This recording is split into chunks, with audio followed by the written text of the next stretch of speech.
Lately, we've been talking about identity. We've talked about seeing yourself as God sees you and finding your validation as a child of God.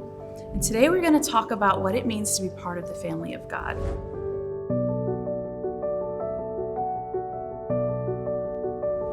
What it means to be about your Father's business. So we know in Galatians 4:7 that we're no longer slaves, but sons of God. We're now heirs through God. So we're joint heirs with Christ, and we've received a spirit of adoption from God the Father. So we don't live according to the flesh, but according to the Spirit. So what does it mean to be a son of God? What does it mean to be about your Father's business? Well, there's a couple modern day examples of this. At this point, we've seen 2 presidential campaigns by Donald Trump, and his children have been with him on the campaign trail. And it really struck me as I was watching, particularly his daughter Ivanka, because she sometimes is alongside her father, but many times is in an opposite place that he is campaigning. She's taking the platform and she's saying, "Let me tell you about my dad. Let me tell you what a wonderful person my dad is. Let me tell you about the history of the things that my dad has done. Let me tell you what my dad is currently doing for you. And let me tell you what my dad wants to do for you. Let me tell you about the plans of my father." In doing that, she is a branch of her father. She's saying, "Come join our team, be on our team, be part of us, because my father is amazing." How much more are we called to do that with our Father in heaven? We need to speak about our Father.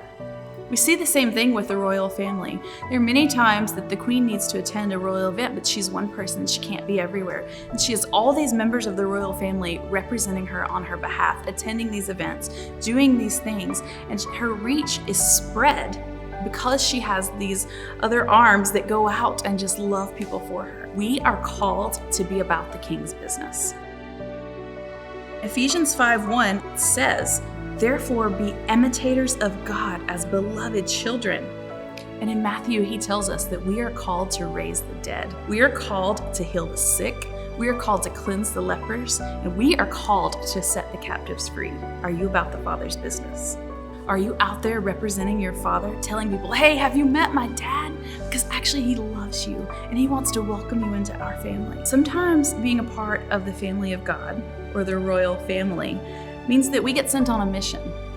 And sometimes that's a little scary.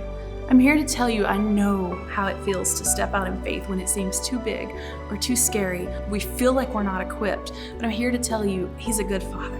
And if he sends you on a mission, you better believe he's going to fund it. You better believe he's going to equip you and meet you where you're weak, because he knows what you need. Matthew 7 says, "If you then who are evil know how to give good gifts to your children, how much more does our Father in heaven know how to give good gifts to you?"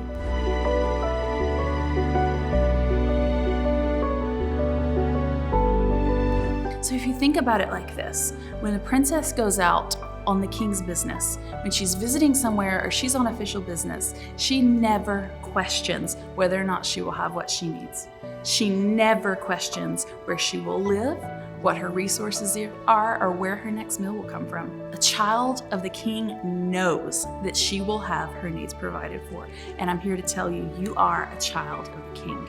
Another facet of being part of the family of God means that we conduct ourselves honorably. Even here, as part of the royal family or a presidential family, there are certain standards that you know that you need to hold yourself to live by, because your behavior reflects back on the family. It reflects back on God. So while we're not under the law, we do want to hold ourselves to a standard that is honoring to God the Father. As obedient children, do not be conformed to the passions of your former ignorance, but as he who has called you is holy, be also holy in all of your conduct.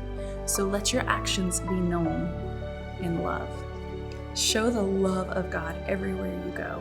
Even when it's hard, even when you're tempted not to, remember that you are the hands and feet of God on this earth, and you may be the only Jesus someone encounters, so show them love. Walk in full confidence. You are a child of God on a mission from God the Father with all the resources of the kingdom of heaven behind you. And God has not given you a spirit of fear, but of power and love and a sound mind.